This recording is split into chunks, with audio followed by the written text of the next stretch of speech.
Otep, bien-aimés frères et sœurs, vous connaîtrez la vérité et la vérité vous affranchira. Ça, c'est pas moi qui le dis, c'est la Bible qui le dit.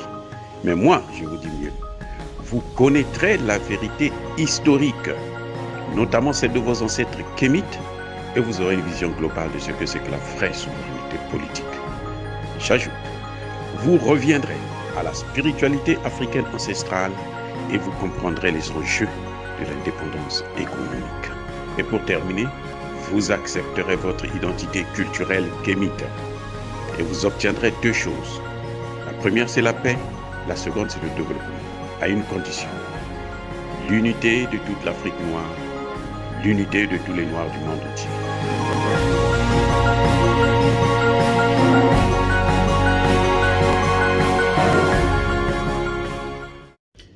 Otep à tous, bienvenue sur la chaîne des panafricanistes par essence, par conviction et par excellence. Celle des citoyens kémites par nécessité et obligation de combat. Nous sommes une chaîne qui n'est guidée que par nos ancêtres et rien que par les ancêtres qui appartiennent à l'égrégore du monde noir. Par conséquent, nous ne croyons en aucun Dieu venu de l'étranger.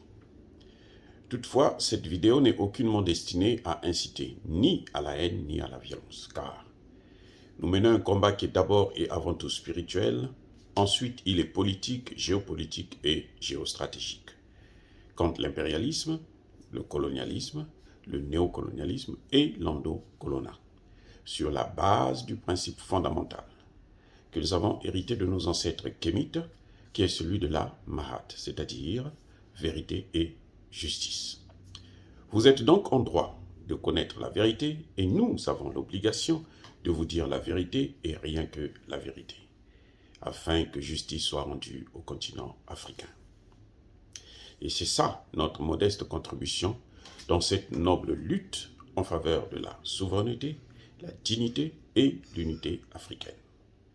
Et ça, c'est ce qu'on appelle le panafricanisme. Bien-aimés frères et sœurs, il y a eu le sommet de Malabo, je vous en ai parlé récemment sur l'aspect humanitaire, mais l'ordre du jour, en fait, c'était d'abord et avant tout les changements anticonstitutionnels en Afrique et la lutte contre le terrorisme. Nous allons, dans cette vidéo, parler du sentiment anticonstitutionnel, des changements plutôt anticonstitutionnels, et notamment parler du président de la Commission de l'Union européenne, M. Moussa Faki, qui lui-même est non seulement un putschiste, mais un dictateur, et aussi il a été élu dans des conditions purement anticonstitutionnelles. Donc, quand il vient donner des leçons aux Africains, aux chefs d'État, de gouvernement, il sait très bien qu'ils appartiennent tous au même club. Et je vais vous le démontrer. Pourquoi je dis que M. Moussa Faki est un putschiste? Moussa Faki a été élu dans des circonstances où les États africains se sont arrangés.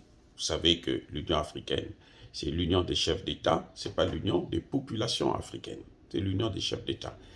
Ils sont complètement, pour tous, ou en tout cas la plupart, ils sont déconnectés de la population. Jusqu'à preuve de contraire, la population demande aujourd'hui la fin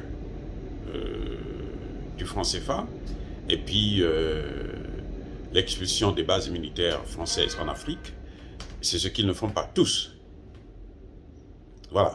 Donc, ils sont tous dans la même situation. Et le président de la commission est dans cette situation aussi. Ils se sont donné le mot pour qu'il ne puisse y avoir qu'un seul candidat. Écoutez bien. Ils se sont entendus, les chefs d'État, ils ont dit qu'on ne doit pas avoir un autre candidat en Afrique. Donc, sur tout le continent, sur 1,2 milliard d'habitants, il n'y avait qu'un seul candidat, un candidat unique. C'est tellement cynique et ce type est audacieux. Monsieur Moussa Faki, il est audacieux.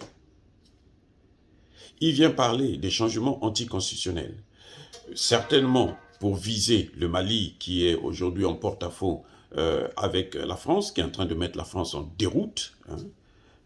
Ça il faut l'avouer, et donc il vient soutenir les changements anticonstitutionnels comme si lui-même il était élu de façon constitutionnelle, selon les règles de l'Organisation de l'Union africaine.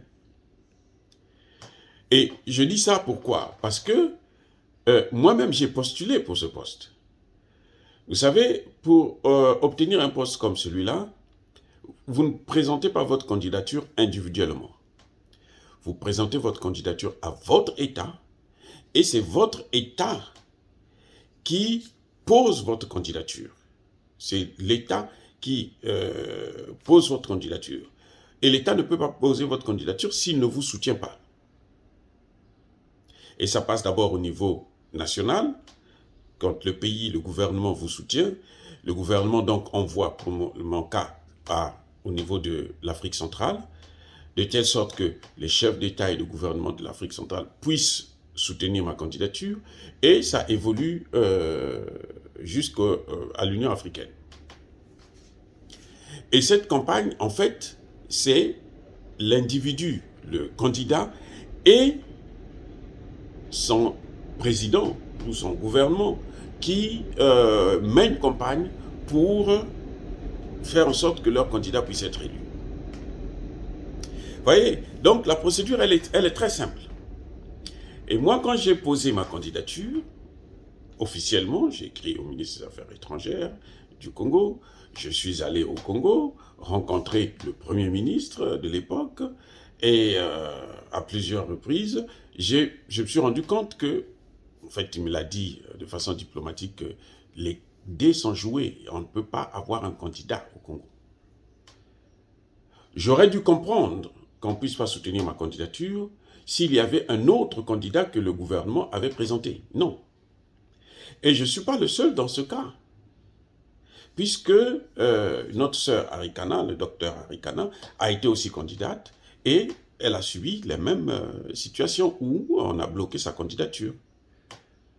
Et dans d'autres pays. Donc, M. Moussa Faki s'est retrouvé l'unique candidat.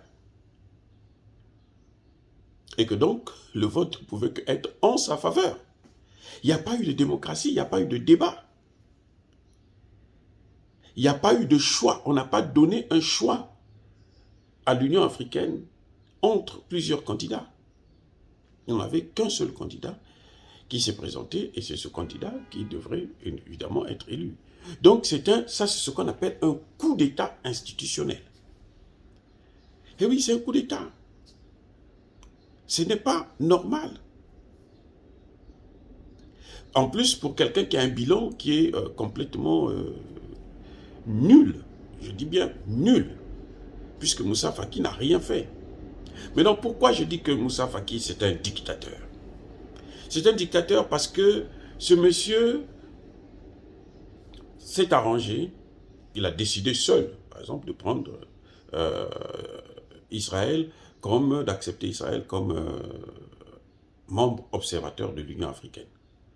Ce n'est pas les États qui ont accepté, c'est lui qui a décidé.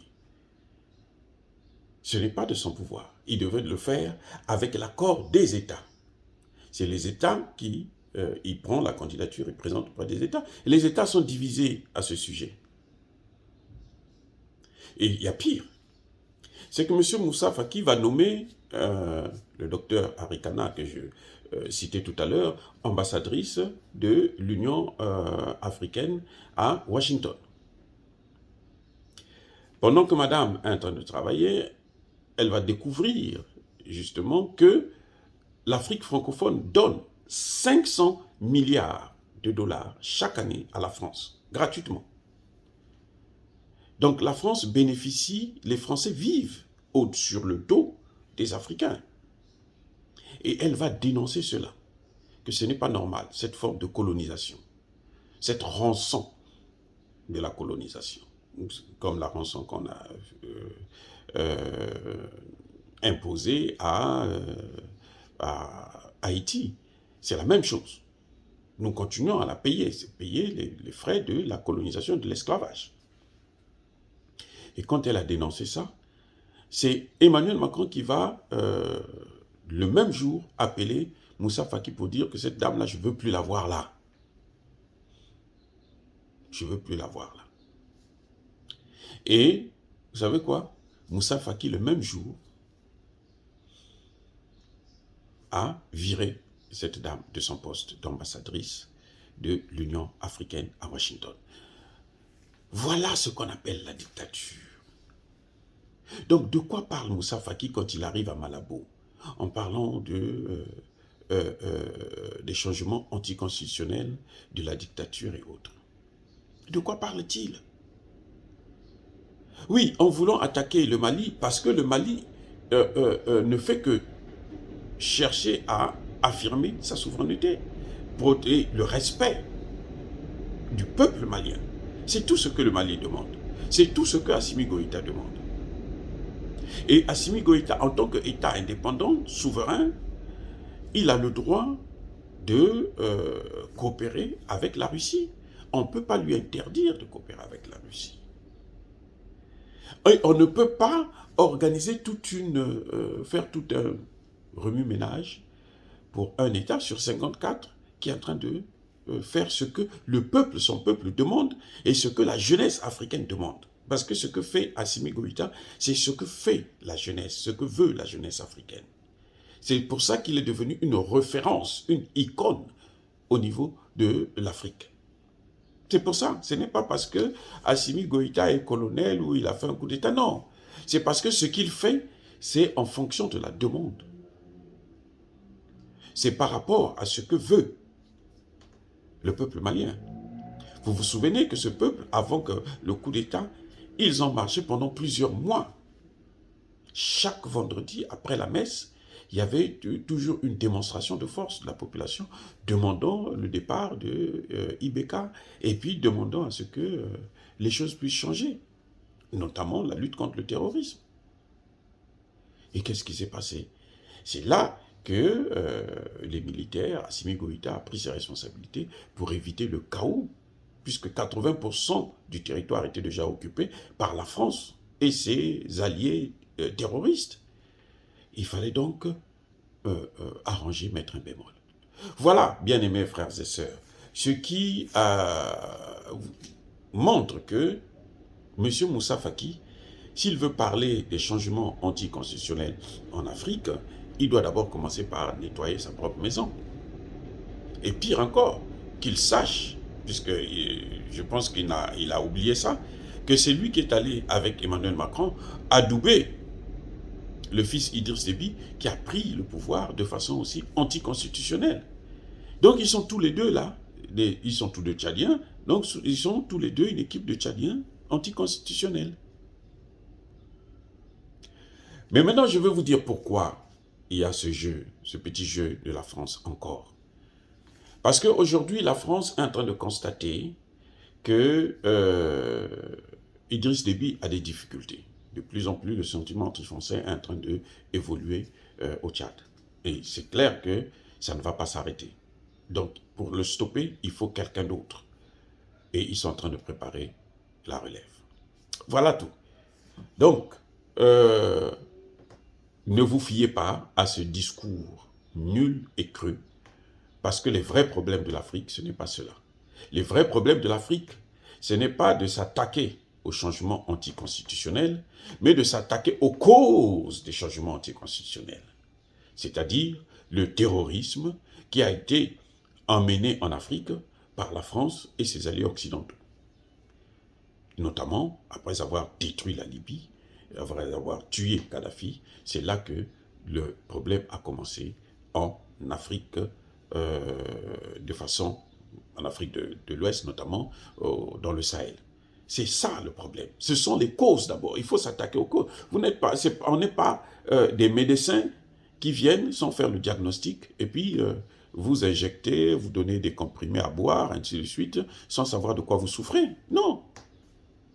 Il faut connaître d'où ça vient pour savoir exactement quel est le traitement adapté à la situation.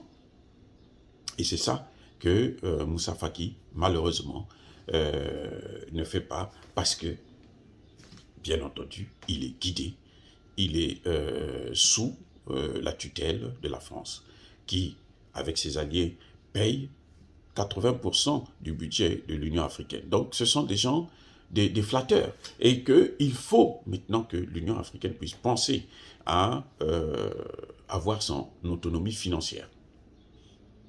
Et ça passe, entre autres, par la suppression du franc CFA. Fin de citation. Dire cela, c'est inciter à la haine ou à la violence. Non, nous sommes une force tranquille. Nous assumons nos propos. Yaba colère Veyamalembe. Soyez bénis par le Dieu des Kémites, j'ai dit, et j'assume.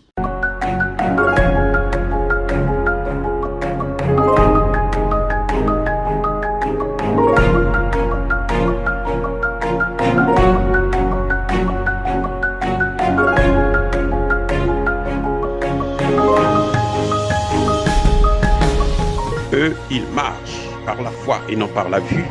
Mais moi, je vous conseille vivement de marcher par la connaissance scientifique et historique, notamment celle de nos ancêtres kémites, par les 5 sens et par l'intelligence.